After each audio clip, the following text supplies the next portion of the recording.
Imagine a multi-billion-dollar company that's just hiding, right in plain sight.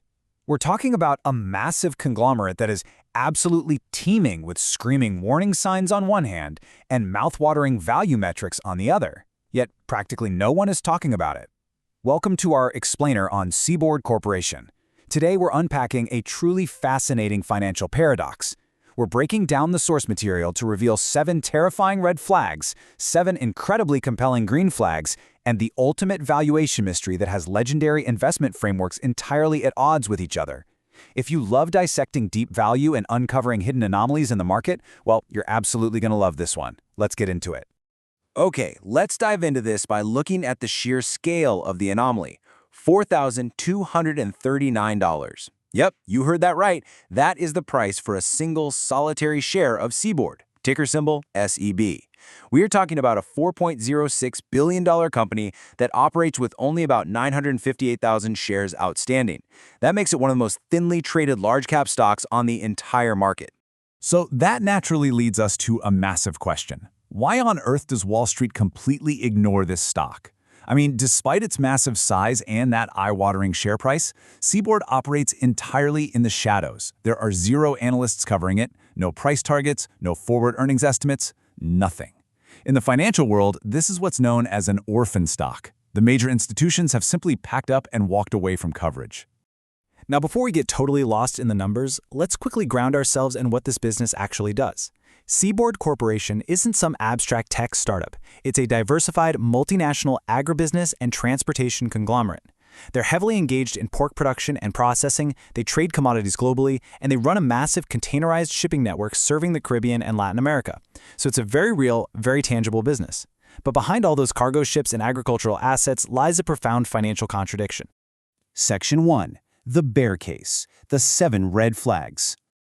Now, what's really interesting here is the sheer magnitude of the underperformance. If you're a cautious investor, this data should literally make the hairs on the back of your neck stand up.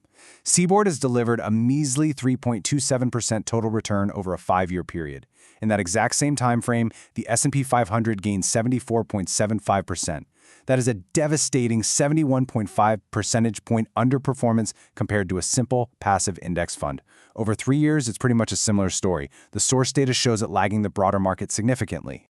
And, well, the reasons for that dismal performance become glaringly obvious when we hit the first 4 red flags. First up, Guru Focus flags multiple warning signs, giving it a mediocre score that just screams average.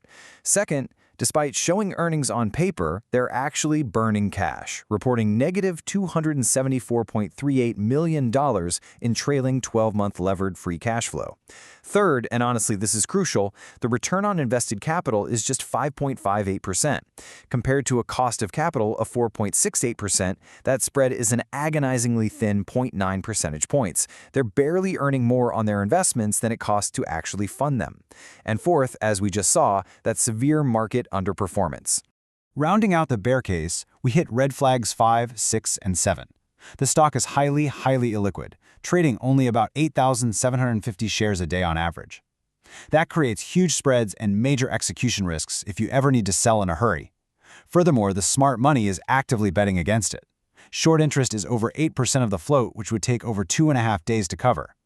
And finally, that lack of analyst coverage we talked about, it means you're flying completely blind with 0 institutional research support.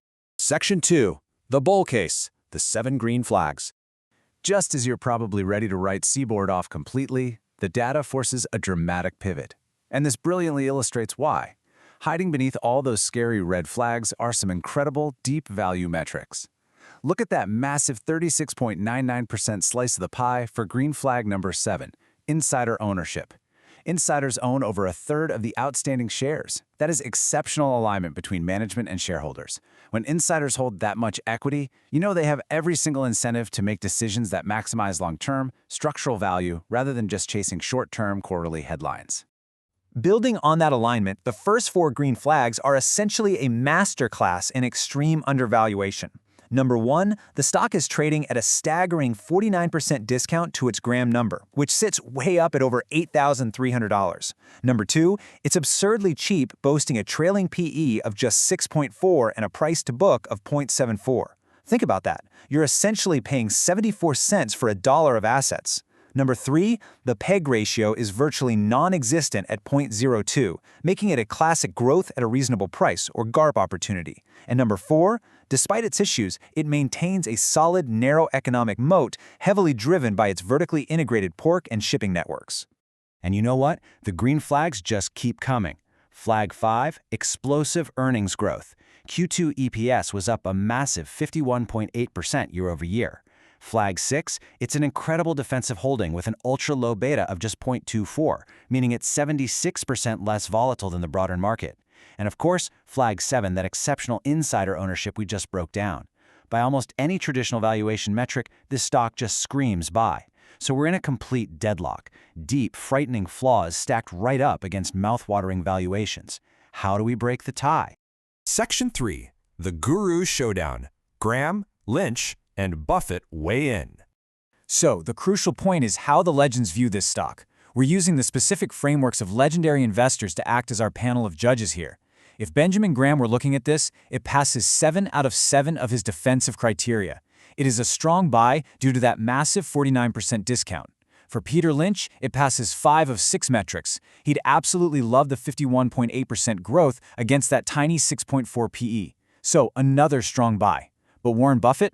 In stark contrast, his framework flags a very skeptical watch. He only sees 3 or 4 out of 8 criteria met. And there's a famous quote that perfectly encapsulates why Buffett's framework would take a hard pass on Seaboard. It's far better to buy a wonderful company at a fair price than a fair company at a wonderful price.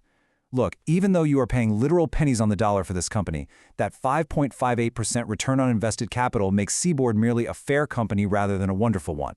The underlying business quality, the cash generation, it simply isn't exceptional enough to meet Buffett's highly stringent requirement for long-term compounders, completely regardless of how cheap the ticket price is. Section 4. The Ultimate Value Paradox. Weighing the evidence. Let's see how this all builds together.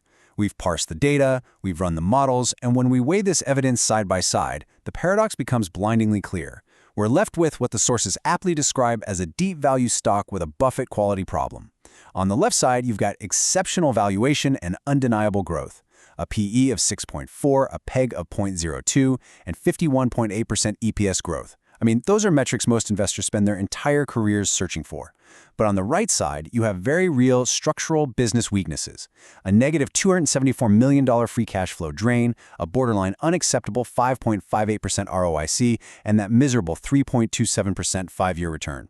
It is a literal tug of war between paying an incredibly cheap price and buying into an incredibly difficult business reality. So here is the ultimate question we're left with.